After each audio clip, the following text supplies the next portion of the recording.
Welcome back to another OMLab tutorial, folks. Thanks for tuning in today. We're going to be talking about, not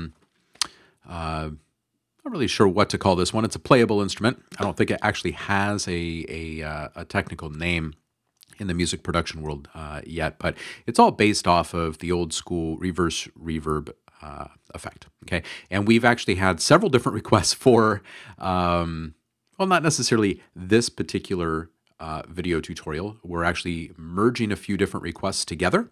And our apologies to everyone who started making this request a couple of months ago. We've been a little busy, and we do have to prioritize things in the order of what the community demand is. It's pretty simple. So the first couple of requests that came through were, what are some of the alternative approaches that we can take with a reverse reverb effect in general? So this will definitely highlight that. And another one is, how do we go about building the different type of reverse affected instruments that we hear in so many different types of music these days? And it's true, you can hear this same type of technique being used in everything from heavy metal to meditative ambient soundscapes. It's incredible just how this effect has evolved over the years, and how all of us clever little monkeys in the studios have figured out how to incorporate it into every style of music that we know. You can hear it in everything from video games to movies. It's there. It sounds a little something like this. This is just the end product, if you will. We'll go through how to do this step by step, but before we get started, I just kind of wanted to allow you to hear this push-pull effect that starts happening, especially with drums.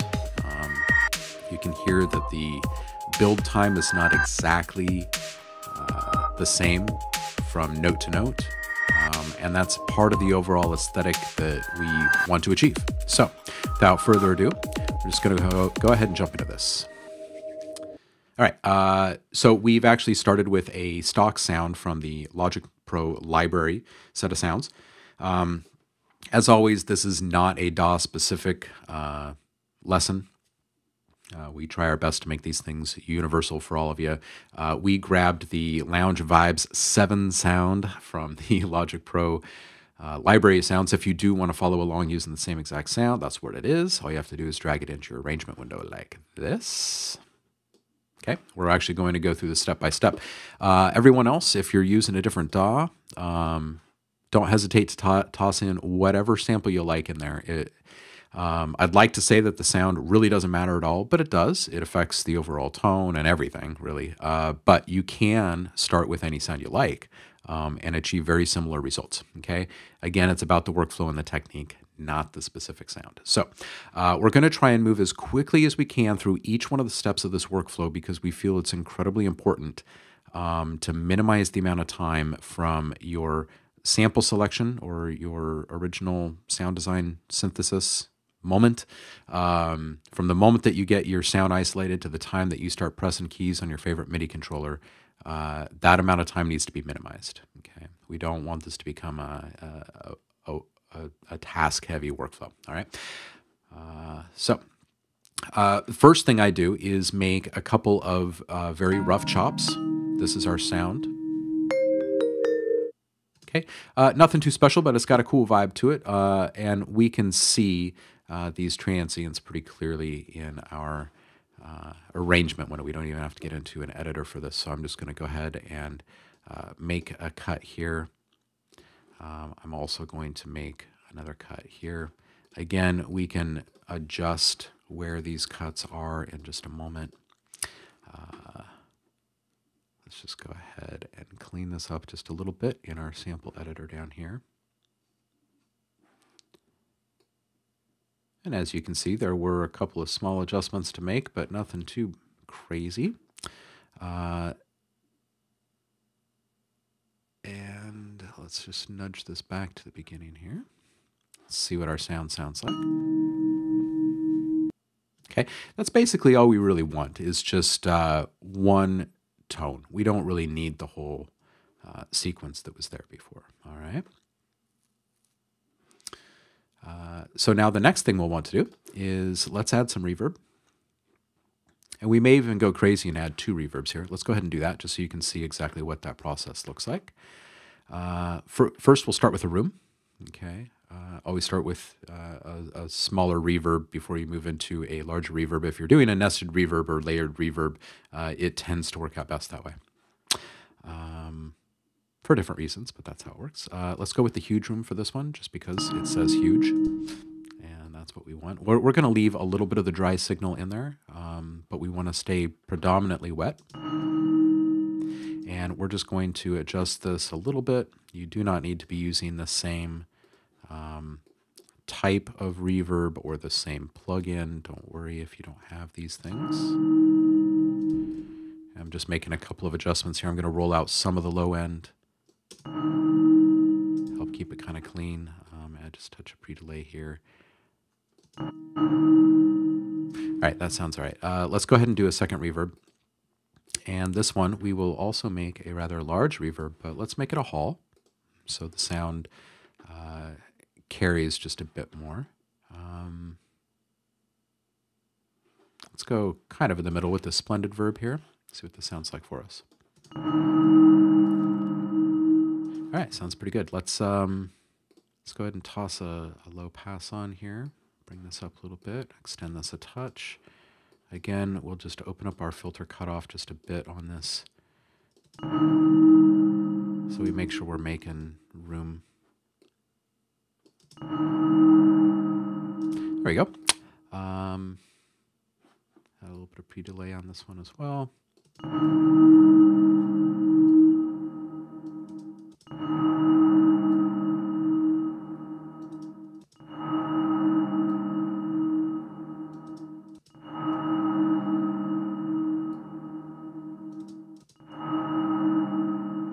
Okay, again, this is not a perfect science moment. We just want to get through each step quickly. So we're going to stop there. And now that we have our reverb applied to the sample, what we're going to do is just go ahead and bounce this in place.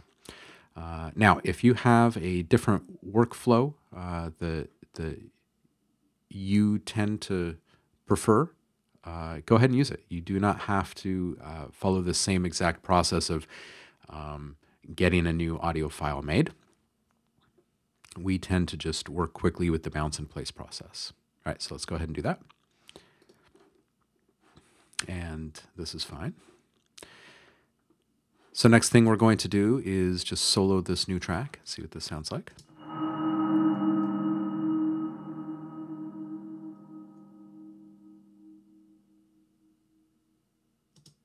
Okay, I'm actually going to bring this back just a little bit. We don't want too long of a tail because there's going to be some dead air there. So let's listen to this again.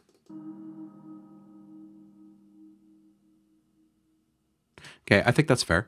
The next thing we'll do, and we don't do this a whole lot in our workflows, but we're actually going to normalize this audio to get a boost in volume without having to spend time processing it.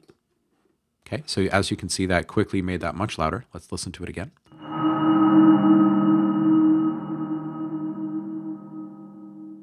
Okay, now the next step is to get rid of the initial transient and bulk of the body here.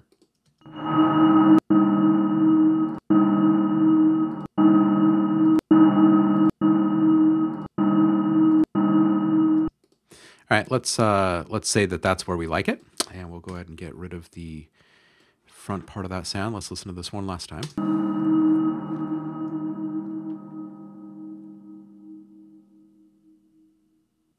Okay, that's pretty good. Now, the one thing you do want to be aware of is you may want to do the chop to the end of your audio region here after you normalize it. You may end up cutting off just a bit of the reverb tail otherwise. Now, the next thing that we're going to do is just right-click on this and turn it into a new sampler track. Okay, and as you can see here, the options are pretty basic. We're not going to worry about any of them, honestly, because we're going to have to go into the edit window anyway on our sampler here. Again, a good time to remind you, you can be using any sampler that you're comfortable with for this. So we'll go ahead and we'll click on the edit button. And the first thing we want to do is just make sure that our sound is indeed mapped across the keys so we can play different pitches.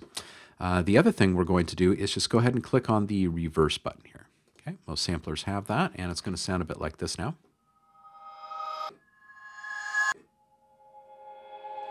Okay, so you can tell that we're getting close to being done. We'll go ahead and we'll click on this, and it'll say, hey, would you like to save your changes? And you click yes. Okay, so rather than going through the entire process of dialing in all these parameters again, we'll just quickly show you what we have done to customize this one. We've moved up our volume quite a bit just to decrease the dynamic range. It was probably around here somewhere to begin with. So what we've done is just kind of increased it here so we get a bit more punch right from the get. We don't have to wait for our sound to build quite as long, which is nice. That's always nice. We've increased our release here just to avoid some clipping and extend our sound a bit. But the biggest thing we've done is we've built a little bit of modulation control here on the cutoff parameter. Okay, here it is without the sound, or without the modulation, sorry.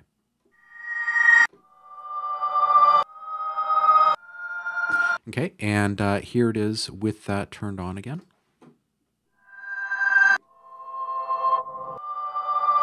Okay, so a subtle difference, but a difference nonetheless, and that is all being controlled by envelope 1, and you can see the parameter settings here for envelope 1. Again, that's not a necessity, that was just a personal choice, and you can, of course, process this sound further in any way that you like, and probably have some really great results, too. So we hope you like this one. It's a pretty cool technique, and you can apply the same exact workflow to just an infinite number of sounds and come up with some very cool results. Again, here are the steps. You want to find your sound. You want to isolate a part of that sound, not an entire sequence of that sound. Okay. Then you want to reverb or double reverb process that sound. And then you want to cut it up. You want to get rid of that original big transient, that initial impact sound. If you decided to go with a sound that doesn't have that, you can skip that spot. Okay, that part of the workflow. Don't forget to take just a little bit off the beginning and end of every sound with a curve tool so you can avoid any kind of pops or clicks that might occur. Go ahead and drop that sound into your favorite sampler and flip on the reverse mode and make sure that your sound has been mapped out across your full set of keys so you can have the chance to play the different pitches. Hope that cleared up questions for those that submitted requests and have asked questions over the past couple of months about this topic, or these shared topics, if you will. Thank you for stopping by. We always appreciate the company. And don't forget to give us some feedback if you got it. If you like it, if you don't, let us know. And of course, as always, give us your requests. We run off requests. So if you want your next topic to be the next tutorial, you got to get it in. Thanks for stopping by, folks. We'll see you again soon. Cheers.